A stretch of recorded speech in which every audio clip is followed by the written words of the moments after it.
And what's going on, guys? Cody here to review the debut episode of Monday Night Raw on Netflix. And what a show it was, man. I mean, this show has been hyped for weeks, ever since, well, actually, it's been more than that. Ever since it got announced that WWE was going to be going to Netflix, people were like, oh, what are they going to do on the show? Like, oh, all the censorship's going to be gone, which we didn't have much of tonight. There was a few things that I'll get to that.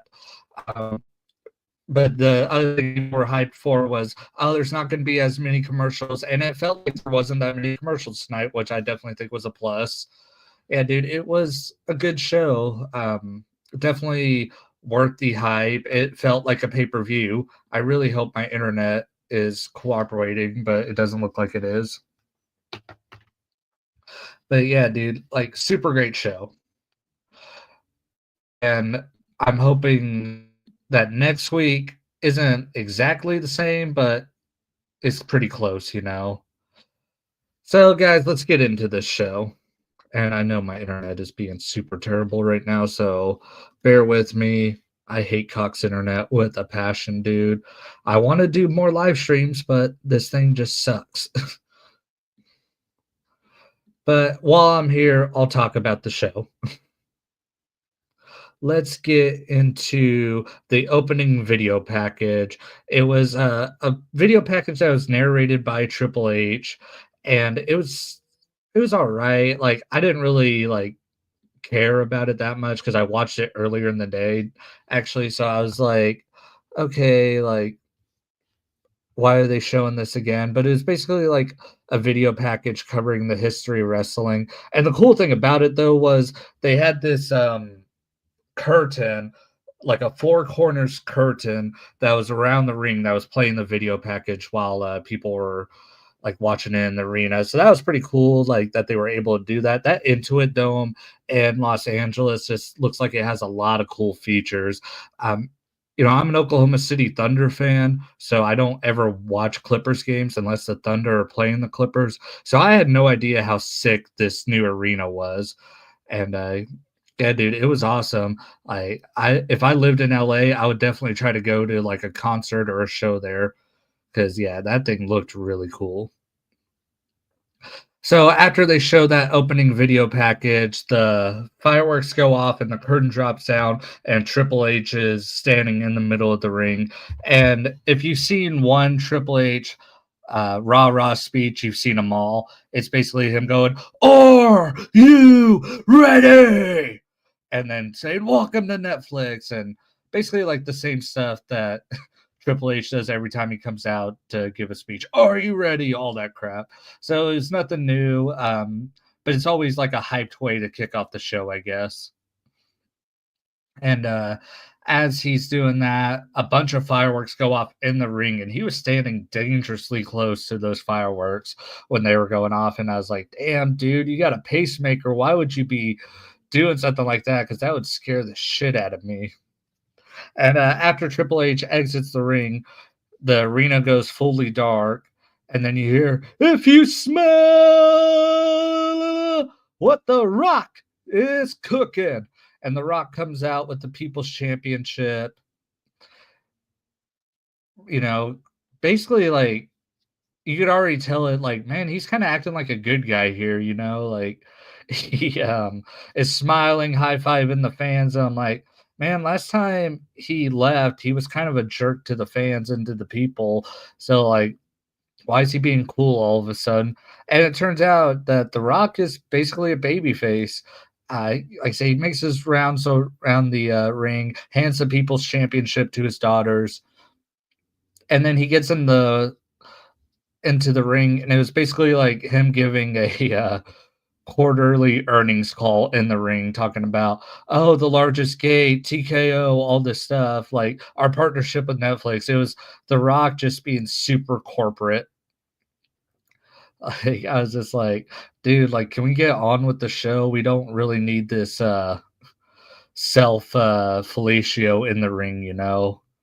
Like, I was looking at this and like it's always cool to see The Rock, but not if he's just gonna come out there and talk about business, and then, he kinda acknowledges Cody Rhodes and says he's carried the company on his back for the last year, which was weird because they were enemies throughout, most of last year, so, like, why is he out here giving him his flowers now? Like, if they basically wanted to come out and say, like, "Hey, this is the part of the show that's real, I'm not in character. I'm actually Dwayne Johnson coming out here talking." That would have been cool, I guess, but I don't know, dude. It was just freaking weird. And so he shouts out Cody Rhodes, Roman Reigns, and then leaves basically. And that leads into our opening match, which everyone thought was going to be the main event. Roman Reigns versus Solo Sikoa. So while this match was going on, I did not take that many notes because I wasn't sure on if I was going to do a live stream or not tonight. And so I didn't take that many notes, but it was a hardcore match, dude. It was kind of what you expected when they said it'd be tribal combat.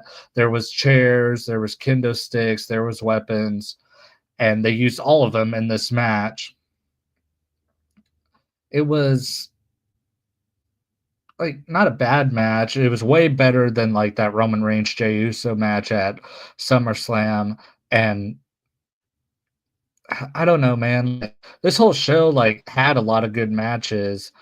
It was just of the commercials, like the show felt like a PLE and then you got into it and it's like, oh, commercial, and you don't see matches like that usually on Raw, and if you do, they're in the main event. So seeing it in the opener was just kind of like a weird feeling, but that's not crapping on the match. A lot of great near falls. Roman Reigns kicked out of two Samoan spikes, and then towards the end of the match, after the new bloodline interferes, Sami Zayn and Jimmy Uso come out to run them off, and after they're all gone, Kevin Owens comes into the ring and hits a stunner on Roman Reigns, and Solo Sikoa goes for the cover, and Roman Reigns kicks out of a stunner. Out of like three finishers, this was Roman Reigns at his Superman peak. He was Super Reigns in this match.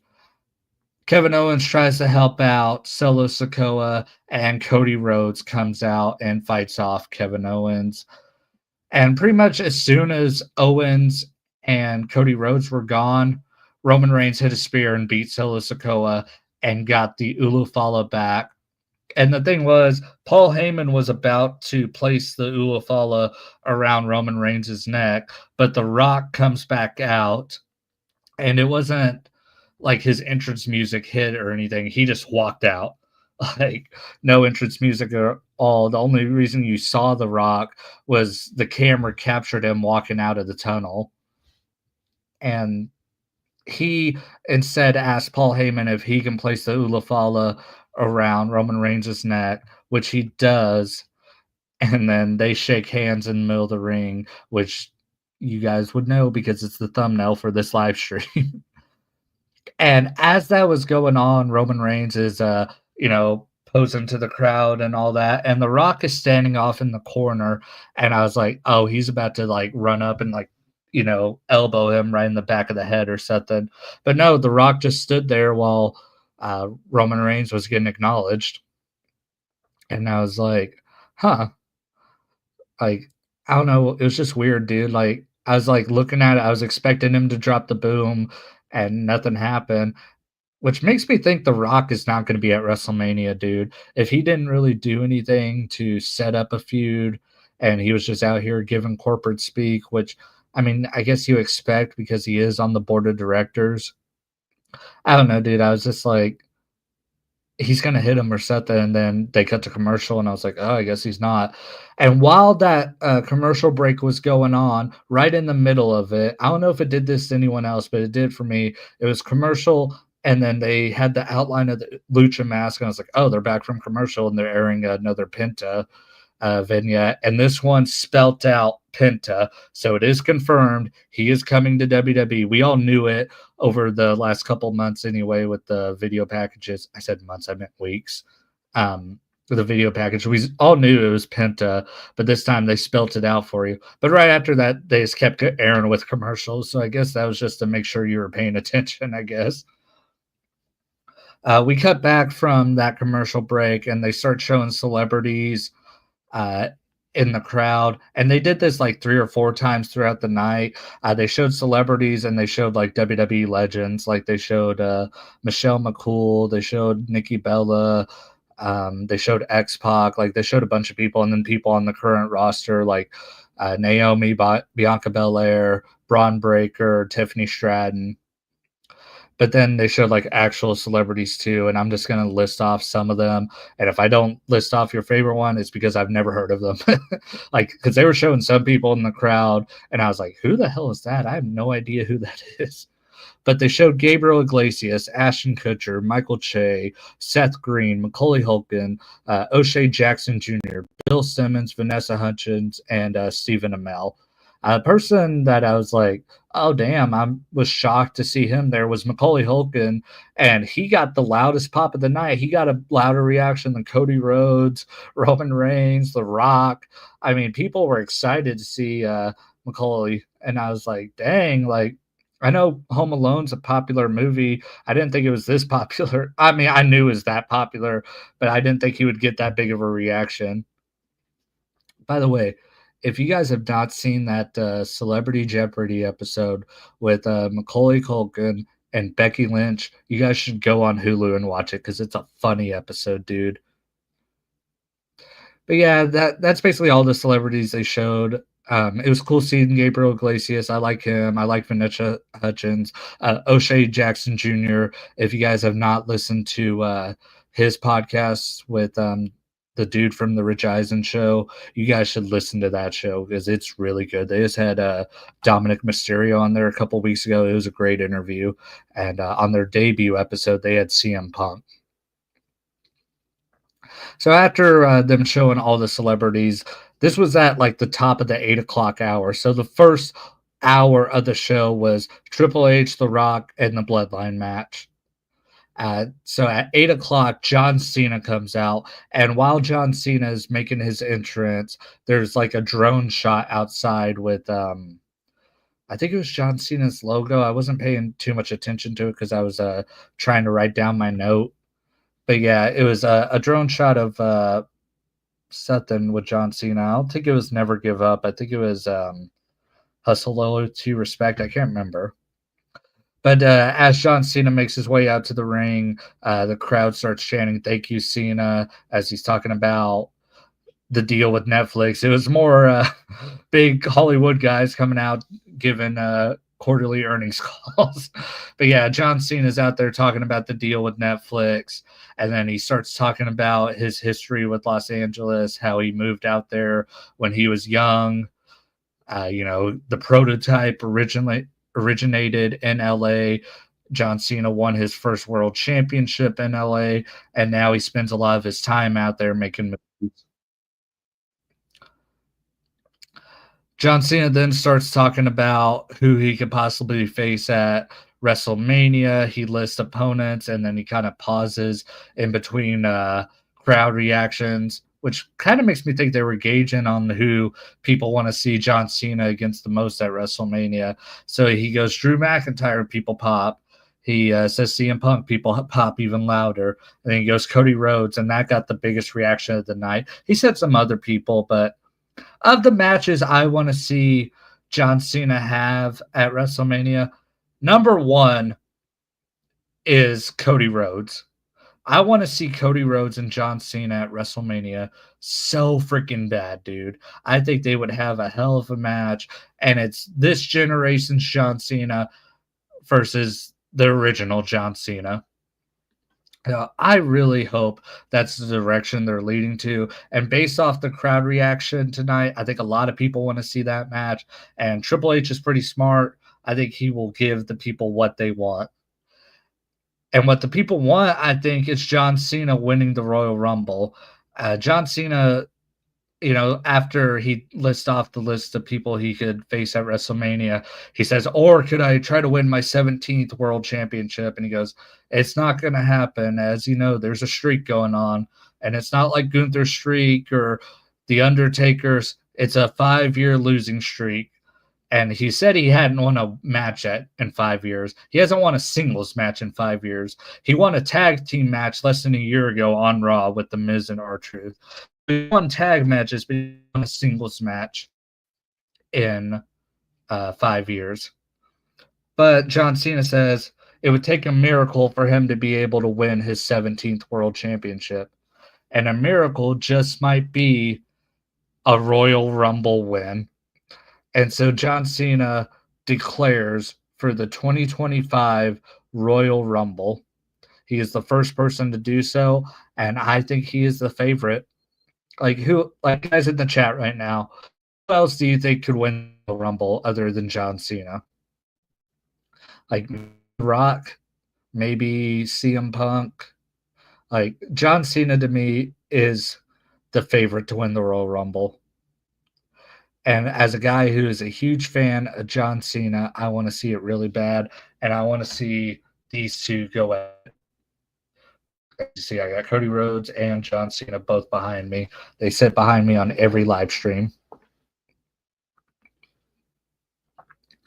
So after John Cena exits the ring, it is time for the Women's World Championship. Liv Morgan, the defending champion, taking on the former champion, Rhea Ripley. This match earlier in the week was advertised as a last woman standing match, and then it somehow transitioned into a normal match. And not like complaining or anything. Maybe these two are going to face each other again at like Saturday night's main event, and then that's when we'll get the last woman standing match. But no, it was just a normal match between Rhea and Liv, which I'm not complaining because these two have had normal matches before and they've been very good. Look at their SummerSlam match. That match was excellent. Liv Morgan entered this match 229 days as women's champion, which is like the third longest reign for that title. I think Rhea and Bayley both had it for 379 days. So Liv Morgan is the third longest reigning women's world champion. Match immediately starts with them trading body shots. Rhea gains the upper hand with some power moves, power bombing Liv in the ring, and then on the announced table as we cut to commercial at 8:30. Like I said, this was at 8:30, and we were just getting our second match of the show. There was not a lot of wrestling on this show. We come back from commercial with Liv Morgan having the upper hand in the match, stomping Rhea Ripley in the corner. Rhea eventually starts to, Hulk up, get hyped up, kind of starts screaming in Liv's face. And this is all while Liv was like smacking the crap out of Rhea. And with each smack, Rhea would get more hyped up. She starts doing her comeback moves on Liv Morgan, eventually trying to go for a package power bomb. Instead, it gets turned into a really nice vertical suplex by Rhea, and then a dragon suplex by Rhea onto Liv.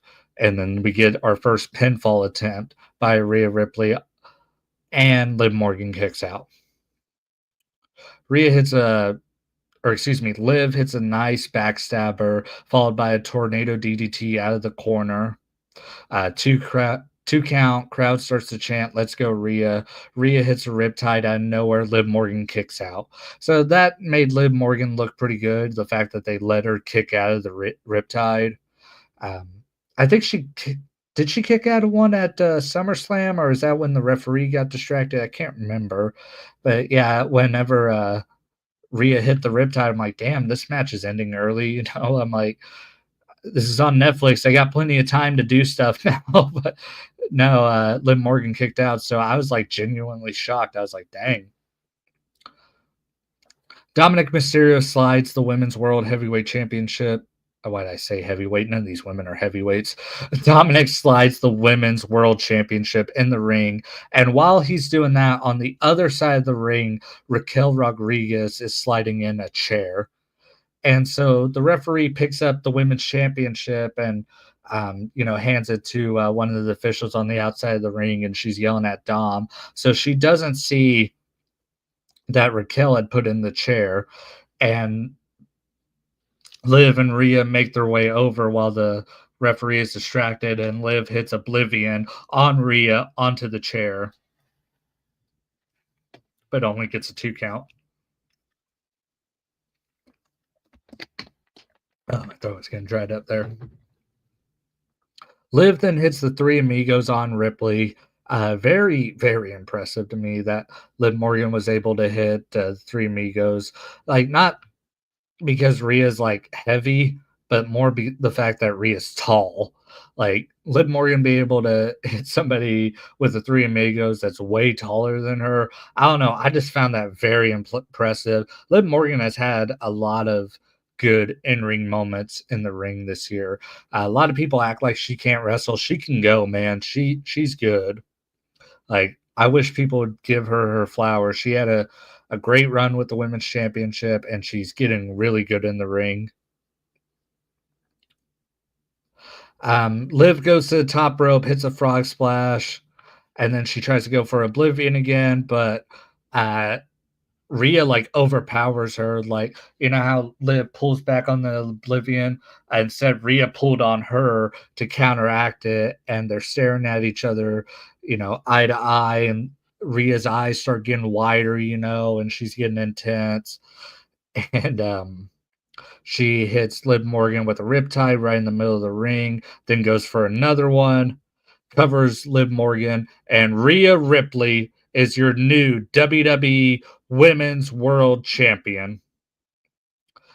And as she's celebrating, well, actually, let me get to this real quick. Dominic Mysterio gets in the ring and tries to hug it out with Rhea. And Rhea like puts down the belt and acts like she's gonna hug Dom and be like, "Oh, we're making up." Instead, she kicks him right in the dick and hits Dominic with a riptide. That was hilarious. And that's the thing they've been building towards, that Rhea finally hits the riptide on Dominic, and this was the perfect time. And it basically, I think, spells the end of this feud. Like I said, they could face each other again at Saturday night's main event, and that could be the last woman standing match. But if this is the end, her getting her revenge on Dominic by hitting him with a riptide, perfectly cool with that. So as Rhea starts to walk to the back, she's up by the new stage and all that. You hear the gong, and Undertaker makes his way out. But as it is with the Undertaker now, the gong hits, and then American Badass starts playing, and he comes out on his motorcycle, rides around the ring, and then is in the aisleway talking to Rhea Ripley. They give each other a fist bump. They exchange some words. You couldn't hear what they were saying, but then they raise the fist like the Undertaker does and go to the back. And I think we cut to commercial after that. Or no, we cut to backstage to Kathy Kelly interviewing Adam Pearce. But as she's waiting to interview Adam Pearce, Bailey is there talking. So teasing that Bailey could be transferring over to Raw. And then as Kathy Kelly starts to talk to Adam Pearce, at Alpha Academy interrupts. Chad Gable says in 2025 he will win a singles championship and prove he's not afraid of luchadors or something like that. Couldn't really understand what the point he was getting at.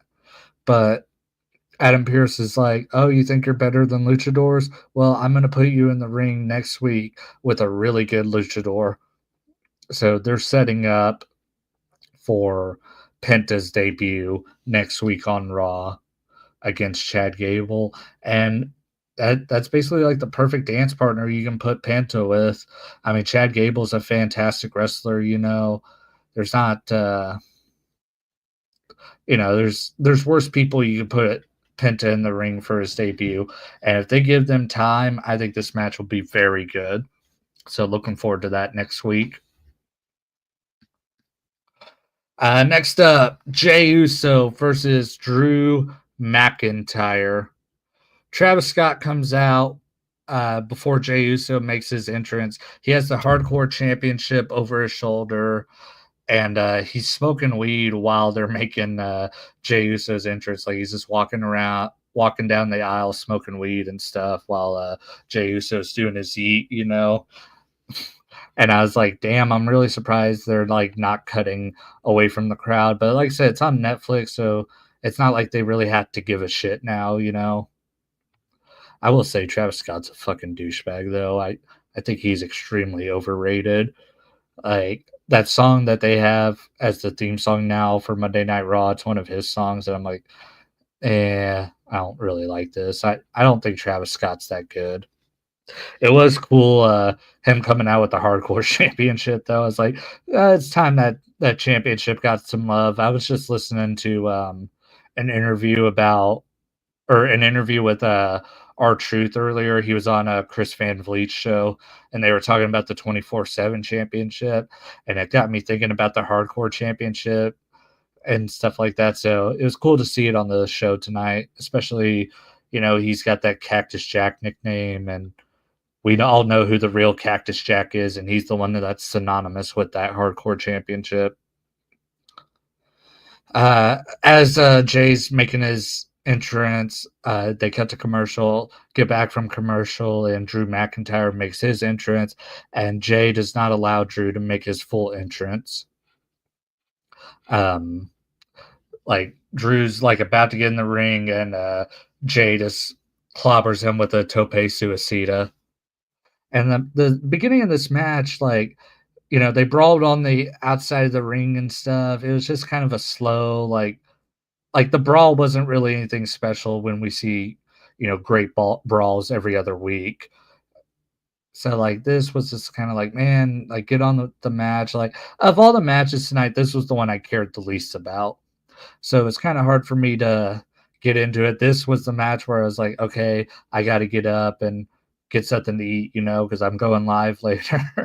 So this was the match where I was like, kind of like half paying attention. When I did look, I saw that Drew was mocking Jay's yeet and then starts hitting a bunch of chops on Jay in the corner. Drew is dominating most of the match. Camera picks up them calling spots, which the crowd was loud throughout the night, but it was this part where they were in the like southeast corner of the ring. You could hear them calling spots. I was like, huh, that's weird. But that Intuit Dome, it's supposed to pick up audio really good. Like I was listening to that interview Cody Rhodes did with Brooke Crusher and Tom Segura on Two Bears One Cave, and they were saying with like the technology in the Intuit arena, they would be able to tell who had the loudest whoa during Cody Rhodes' entrance.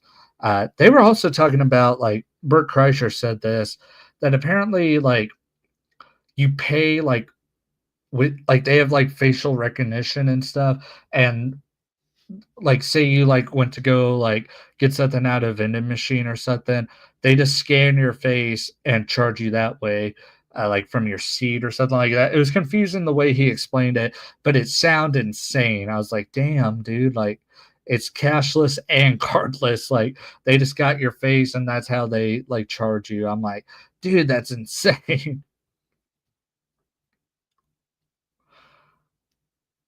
Jay hits a great power bomb on McIntyre out of the corner, which helps him take control of the match. Crossbody by Jay only gets a 2 count. Drew then retakes control of the match with a neck breaker, goes for the Claymore, but Jay counters with a super kick.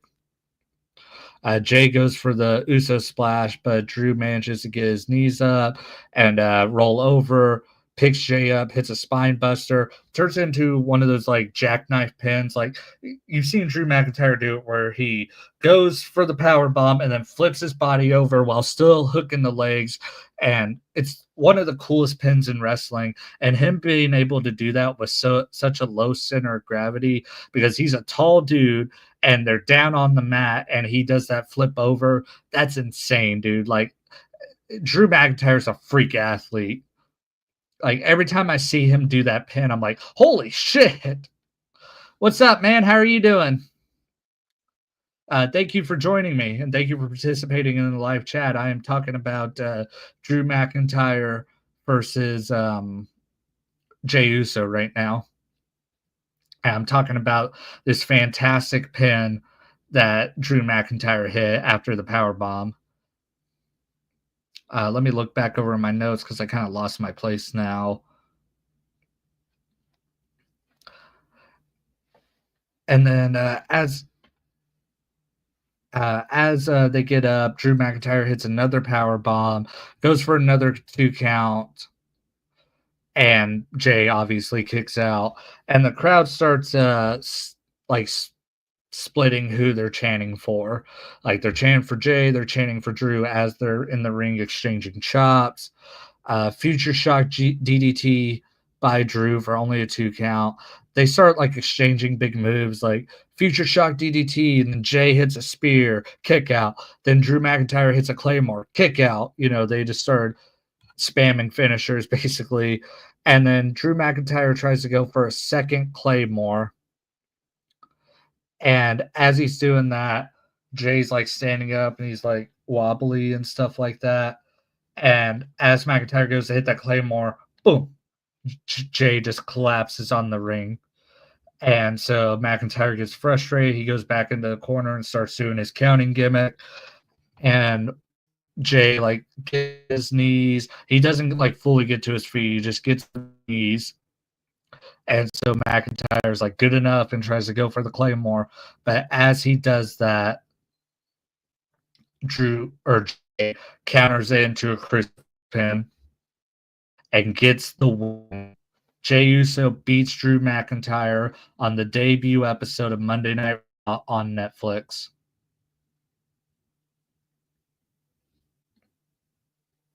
Really, my internet is pissing me off, dude.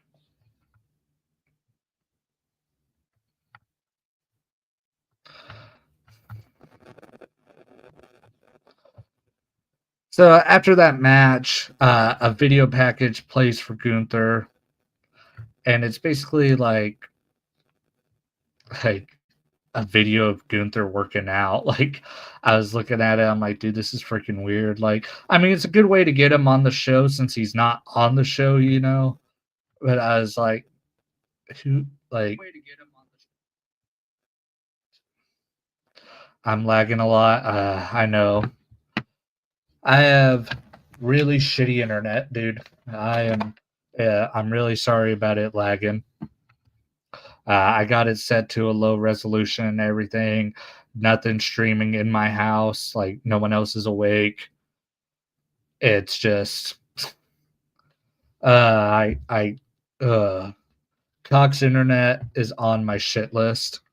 I don't know if you have Cox where you live, but Cox internet is the worst. All the internet. I live in Oklahoma. All the internet out here sucks. Like I've had Cox, I've had AT&T. Both are just complete dog shit. What I really want to get is Starlink, but I looked and like the router for Starlink is like $600, and I'm like, dang, dude, like that's a lot of money to pay like one time for a router, $600 router. But I have a feeling it'd be really good because I'm an Elon Musk fan, and I think Tesla's like I don't agree with electric vehicles, but a lot of stuff Elon does is successful. So I'm like, okay, I have a feeling Starlink's got to be better than anything um, around here. You got good internet. You live in Toronto. Um, yeah, like that's the other thing. Like I don't live like in a big city. Like I feel like if I lived in like LA, Miami, New York, Toronto, Vancouver, like those big cities with a lot of people, I feel like my internet would be way better because they focus on the internet in those cities because a lot of people live there. Closest big city to me is Tulsa, and Tulsa is like the 40th like biggest city in America, something like that. It may have gone up actually. I'm not sure where Tulsa ranks compared to everybody else. But man, that's interesting. You living in Toronto. I know Canadians, they had a big day today. Um, with what's his name? Justin Trudeau. Um, he stepped down or something. Like, yeah, I saw that on the news. I was at work, didn't get to read into it, but I was like, who's running Canada now? I live just outside of Tulsa. But yeah, dude, back to Monday Night Raw. I was talking about that Gunther video package. Like I said, it was just weird. Like it was just him working out. Like I said, it was a good way to get him on the show, I guess. But especially with him being the world champion. But I really think they should have just had him come out and cut a promo. Is it raining or storming there? It snowed yesterday, but it didn't like stick or anything. Like it wasn't bad at all. Like it snowed for like an hour and everybody like started panic buying at like Walmart and stuff. And then it was nothing. Like the snow didn't stick. The roads weren't even like icy. Like it wasn't like it was barely anything, but, it snows here and people freak out.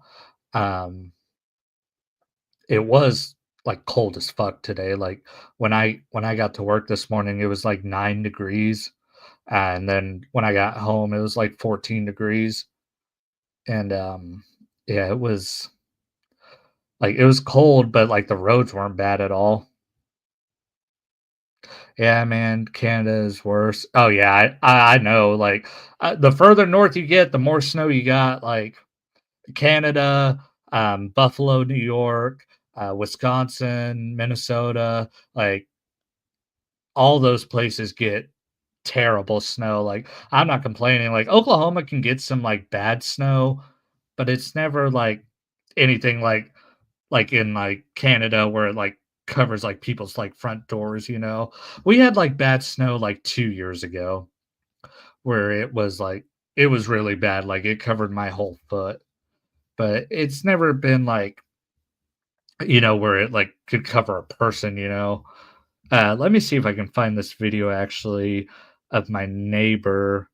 He got his car, he, like, jackknifed his car on the snow. He could not get out. It was hilarious.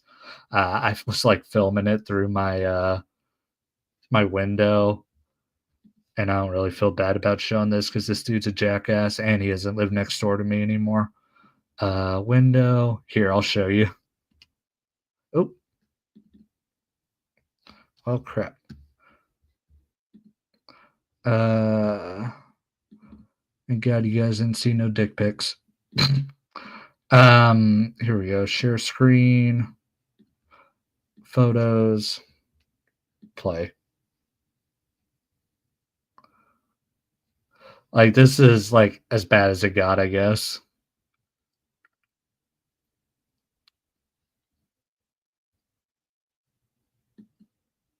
Yeah.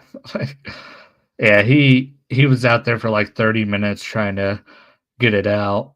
And I thought about going out there to help him, but then I was like a couple weeks ago, um, he had had loud music or something and was being fucking irritating. So I was like, I'm gonna let him struggle. Yeah, I know Canada's worse. Like I said, I'm not complaining about like the snow in Oklahoma.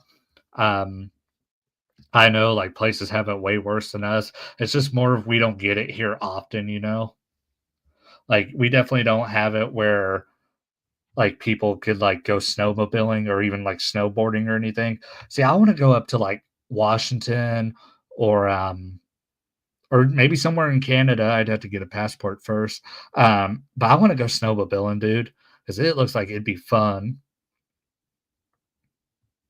I imagine it's just like dirt biking basically. But there's a guy I follow on YouTube, Camp Kyle. He has some snowmobiling videos if you want to check those out. And yeah, dude, they're cool. Snowmobiling looks like it'd be a lot of fun.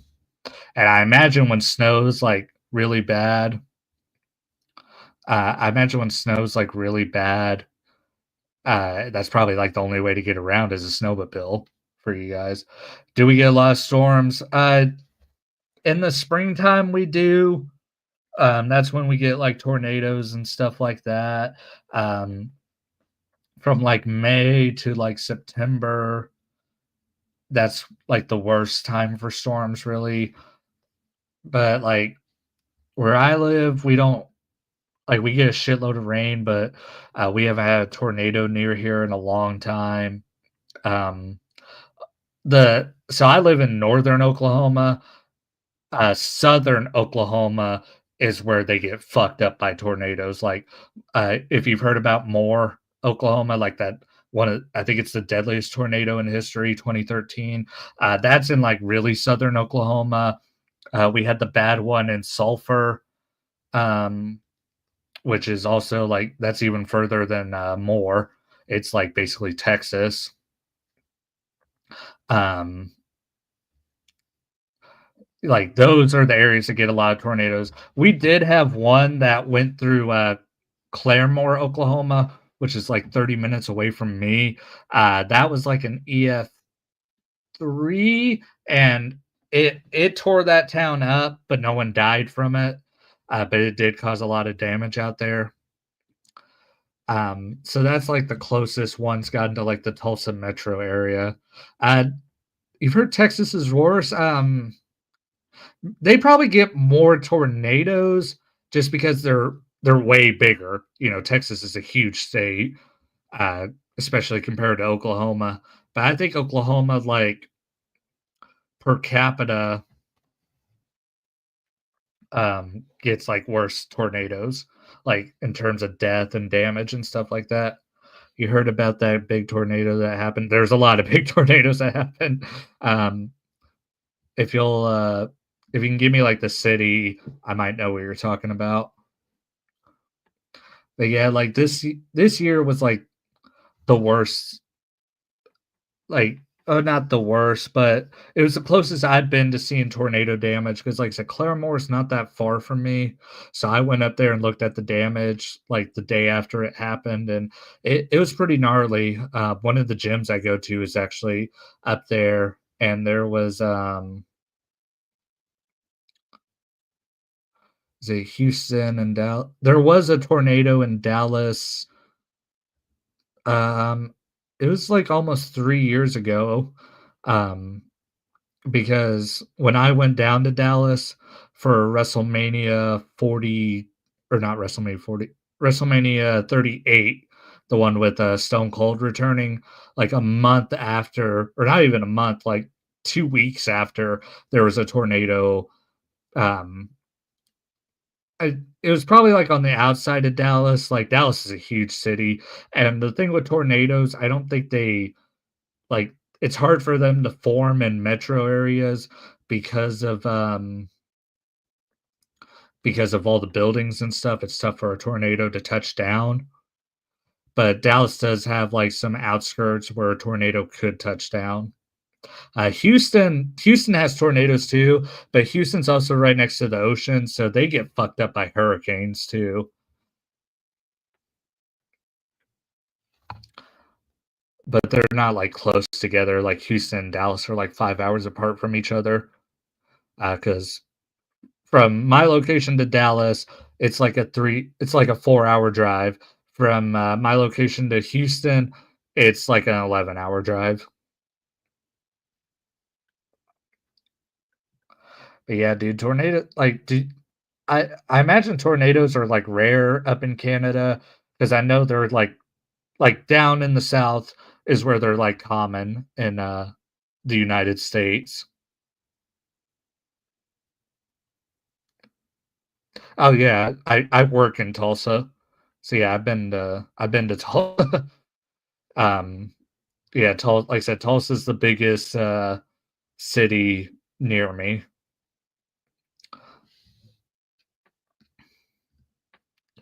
But, back to, the Monday Night Raw on Netflix. Backstage interview with Gabriel Iglesias. It was just a comedy segment, basically with him promoting his, Netflix show. Then Chad Gable and The New Day and all of them were talking shit. Or it wasn't Chad Gable, it was Otis and, Tozawa. Yeah, speaking of Tulsa, I got, both those autographs at a show at the BOK Center in Tulsa. I got that one, Cena, um, years ago. It was the one where LA Knight like first confronted Roman Reigns, and then I got that Cody Rhodes one after he won the Royal Rumble for the first time, and then I also that same day um, got Gunther because I got the ringside package, and that came with my ringside package was an autograph from Gunther. Um, those are the three coolest autographs I have. And then I have another Cody Rhodes one. It's actually in the corner over there. I'm not going to show you because my room's a mess. And then I have an AJ Styles one.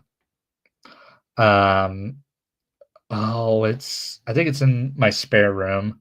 I haven't took it out since we moved, but that was the first one I ever had was AJ Styles. And then those cards, um, like those cards you get from Walmart, those Tops cards, those WWE ones. I got a Carmella autograph out of that one.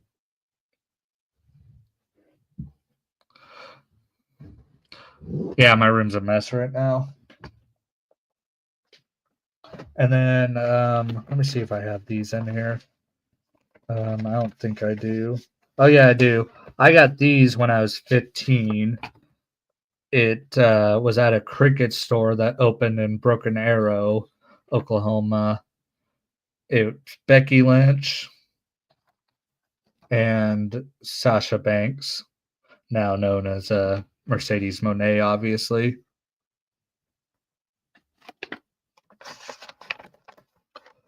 I clean it, but then it gets dirty again.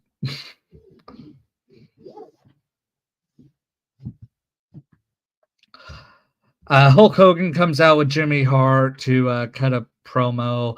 Hulk Hogan's really starting to look his age. Like his muscles are like really flabby and stuff like that, and he's walking really rough. I mean, Hulk Hogan's got to be like almost 70, I bet, and he's looking every bit of like he's starting to change. He's got bags under his eyes, so his skin's starting to like sag. Yeah, Hulk Hogan is 71. Hogan is getting old. Yeah, he is getting old. Like, and this promo sucked. Like, it was basically him coming out there to plug his shitty ass beer. Like, I haven't tried it, but all beer tastes like shit, pretty much. But I guarantee you, this beer really tastes like shit. I was like reading about ingredients stuff like that, and I was like, I bet you that's horrible. And so he's coming out there cutting the promo and stuff like that. And the crowd's just booing the hell out of him. Whose idea was it to have the very Republican Hulk Hogan come out and cut a promo in liberal LA? Whoever thought that was a good idea is a fucking idiot. Know your market. They were all right. Oh, you tried the real American beer? That I don't know if so Hulk Hogan was here a couple of weeks ago.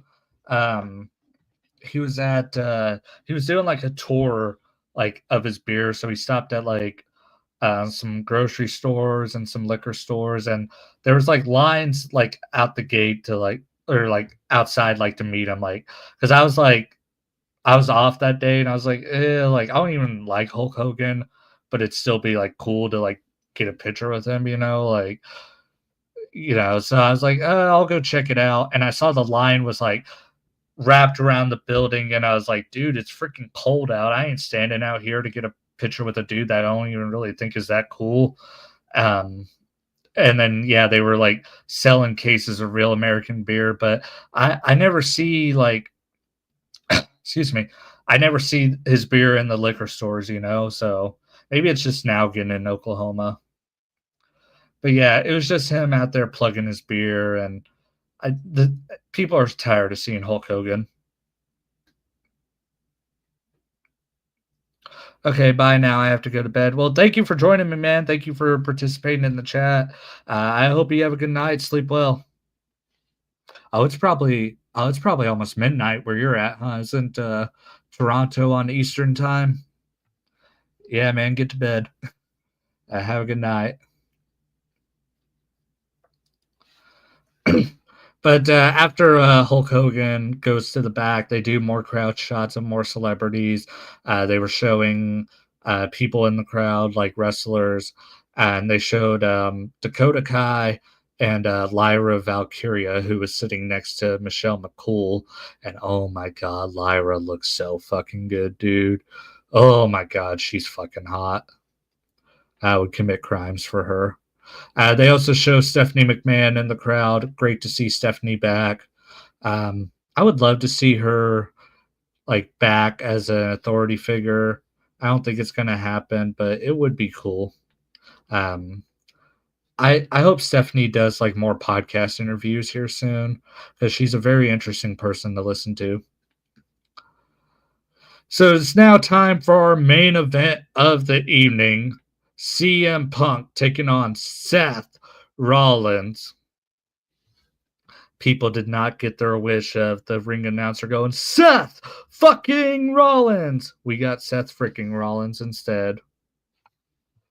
Speaking of Seth Rollins, he looked like he stole Shinsuke Nakamura's jacket. Like, go back and watch his entrance, dude. He, I don't know what he was wearing, but it looked like something Nakamura would wear. CM Punk comes out wearing the same jacket that he beat Jack Perry's ass while wearing. So that was very funny. Crowd singing Cult of Personality. Can't blame him. One of the best songs ever. My Netflix started to lag at this point, or not lag, but the picture started to get really grainy. Oh, excuse me. And definitely didn't look good. I was like, but then as the match started, it cleared out. This was CM Punk's first match in 11 years on Raw. Crowd chants "Holy shit" before they even touch. They start exchanging blows in the middle of the ring. Punk deposits Rollins to the outside, slingshots himself to the outside of the ring, allowing Rollins to hit a tope suicida. Rollins asks the referee to show leniency, but the referee refuses. And Rollins and Punk start fighting down in the crowd. And the referee, he was asked to show leniency, which he didn't, but he did like follow these dudes to the outside while they were fighting in the crowd, and he wasn't counting or anything, and they were definitely outside the ring for more than 10 seconds, and he didn't like try to break it up. He was just going like, come on guys, get back in the ring. Hey, you little rascals, get back in the ring, do what I tell you to. So I was like, this is kind of weird. Like, usually the referees in WWE, they're kind of firm, but in this case he wasn't.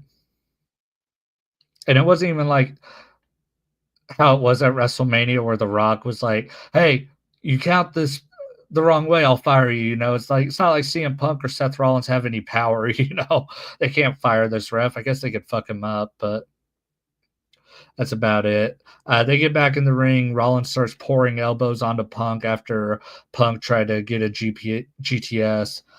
Rollins is just hitting these elbows and stuff, and Punk's like getting down, like starts cowering, and then the referee finally pulls Rollins off his Punk, and Rollins starts acting like he's gonna whoop the referee's ass, and I think that's when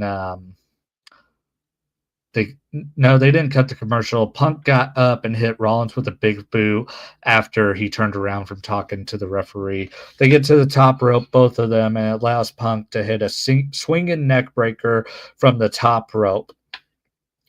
This is when it went to commercial break. So we get back from commercial, and Punk is really starting to focus on the neck of Seth Rollins, doing all kinds of neck breakers, hitting elbows to the back of Rollins' neck. Punk goes for a crossbody off the top rope. Rollins rolls through that crossbody and throws CM Punk into a fireman's carry position and hits a GTS. But when he hits that GTS, Punk rolls to the outside of the ring. And so Punk's laying on the outside of the ring like he's hurt. Rollins goes out there to throw him back in the ring, and Punk gets in the ring. Rollins gets in the ring, and as Rollins was getting back in the ring, CM Punk pops up and hits Seth Rollins with a curb stomp. And then Punk calls for the end of the match, goes for GTS, but as he was going to hit that knee on Seth Rollins' face, Rollins catches his knee, And then that allows Seth Rollins to lift CM Punk up to hit another GTS, this time in the middle of the ring, goes for the cover. Punk kicks out at the very last second. Rollins goes for his third, or no, he goes for a curb stomp this time, actually. Misses. They roll to the outside of the ring, start fighting by the announce table, and they get on the announce table. Rollins hits Punk with a pedigree on the brand new announce table, which I don't know how to describe it other than this announce table is firm as fuck. So I don't think we're going to see a lot of people going through tables, but I think if we do see people go through tables, that first time it happens, it's going to be special because this announce table looks like it's built to last. And like it didn't collapse when Rollins hit that pedigree, which I mean the desk never collapses usually on a pedigree. If it does something, it's usually them like pulling the cord or something. But like if John Cena has a match or something where he hits somebody with an AA on the announce table and it doesn't break, oh, I bet you that's gonna suck to take because that announce table breaking kind of like helps break the fall, kind of lessens the impact. So it's gonna be interesting as these shows keep going. And I'm interested to see if the old announce table is going to be on SmackDown this week or if SmackDown's going to get an update. Like, are they going to have the same tunnel and stuff? Or is SmackDown going to look distinctively different from Raw? I kind of hope so. I hope these shows look different, but I highly doubt they will. Especially, they're already sharing talent because Triple H is doing a terrible job at keeping up with the brand split. I just looked on my phone and they said there was motion at my doorbell, so I'm going to check that real quick, make sure no one's coming in here to kidnap me.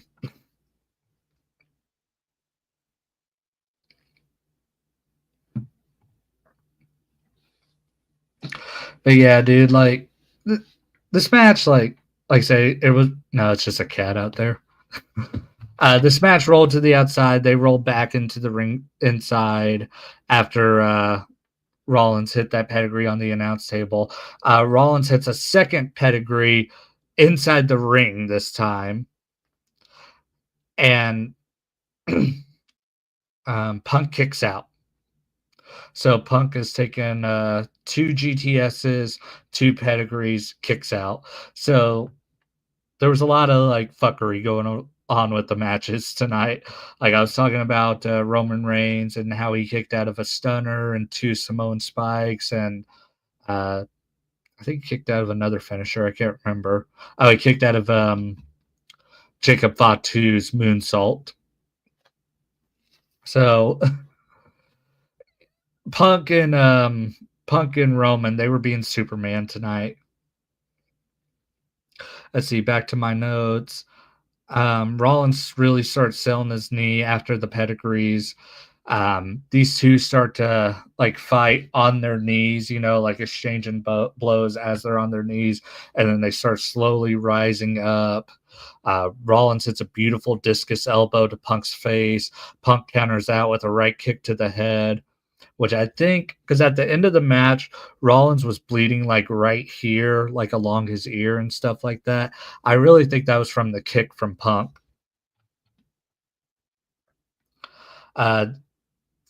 Excuse me.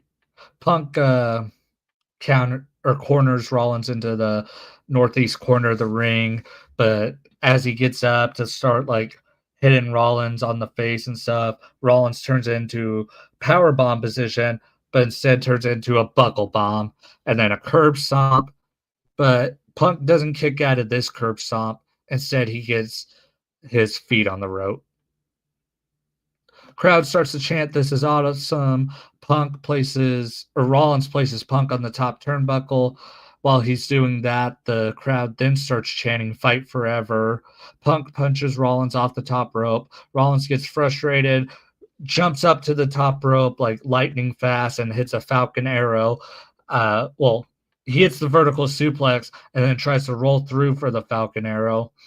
But as he's doing that, Punk counters that, which go back and watch this. I can't explain the counter to the Falcon Arrow that CM Punk did, but it was super beautiful, dude. Go back and watch it.